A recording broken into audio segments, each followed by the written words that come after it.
grew up in the Midwest, a typical Midwestern family, Christian upbringing. I went to a Baptist church. I was in the middle of two brothers. I have a brother who's 7 years older and a brother who's 7 years younger. And my mom used to call us her 7-year itch.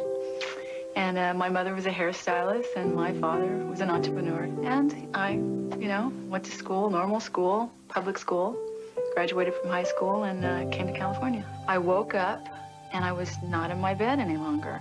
I was standing in what I thought was an elevator. I was paralyzed. I had no idea how I could have been taken from my bed in the middle of the night and not known it and just appeared in this elevator, but that was the case. I was pushed into a room that I describe as a large hospital ward. There were tiny little tables about 1.5 feet tall all through this hospital ward, and there were unconscious human beings laying on all of these tables, and there were these little short off-white beings, naked guys with big black eyes doing things to these people on these tables. I was taken into a small room, and I was presented a little girl about 2 years old, and she was beautiful. She was very human looking. She had big blue eyes and long blonde hair, but she lacked emotion. And they presented this child to me, and they said to me, "Isn't she a beautiful baby?" And telepathically, they were communicating to me that it was my child. And I was absolutely in shock. I'm in this room, and I'm seeing this 2-year-old little girl, and they're telling me it's mine, and I'm saying, "You're crazy. This isn't mine. It can't be mine. I don't know what you're talking about. Leave me alone. I'm not going to do this. I'm not going to participate in this." I know how crazy it sounds for a woman to say she's been implanted with an alien fetus.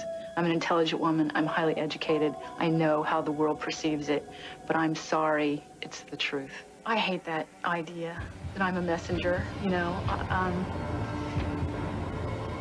I'm just a normal person who happens to know too much. I know too much. I've seen the future. I've seen the world from another perspective. And I can just talk about it. If that makes me a messenger, maybe I'm a messenger, I don't know. But that message is out there, It's like, how many times can we be told something? Apparently not enough.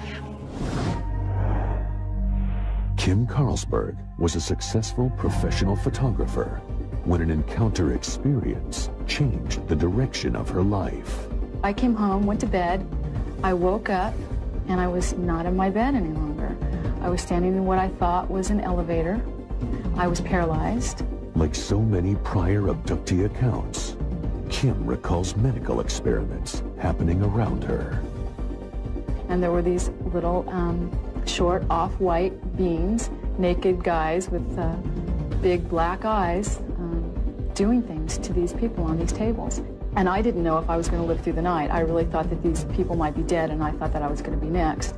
So I started screaming, and a taller alien that looked just like these guys walked up behind me and slapped me on the back of the neck, and I started to pass out.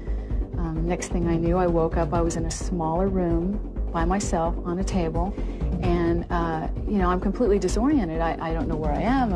I don't know what's happened to me. In a series of semi-lucid flashes, Kim recalls the alien testing. I had an experience where they put a metal rod to my tailbone, and they take skin samples.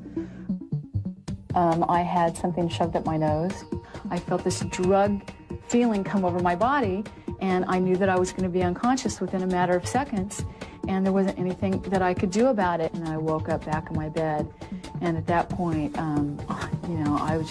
I thought that I had completely lost my mind. I knew I wasn't hallucinating, but it was the only logical explanation.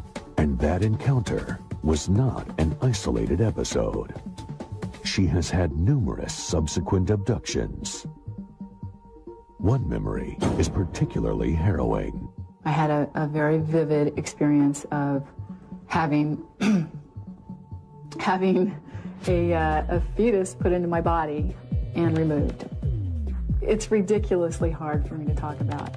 Is Kim's experience corroborating evidence to others' accounts of baby harvesting? If so, why would an advanced race need human babies? One theory holds that alien evolution may have stalled, requiring human DNA for future development. Some people hypothesize that their planet or where they come from is arid and barren, and they've lost their own reproductive capabilities, so they are trying to find a new genetic stock with us. They do need our genes to propagate their own species. It's a recurring theme that we hear from a lot of abductees.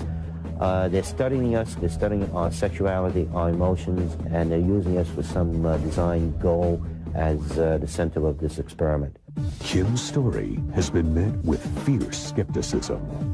I know how crazy it sounds for a woman to say she's been implanted with an alien fetus. I'm an intelligent woman, I'm highly educated, I know how the world perceives it, but I'm sorry, it's the truth. To Kim and all abductees, the need for more research into the abduction phenomenon is urgent. Such study could either prove the reality of their claims or provide alternate answers for these troubling encounters.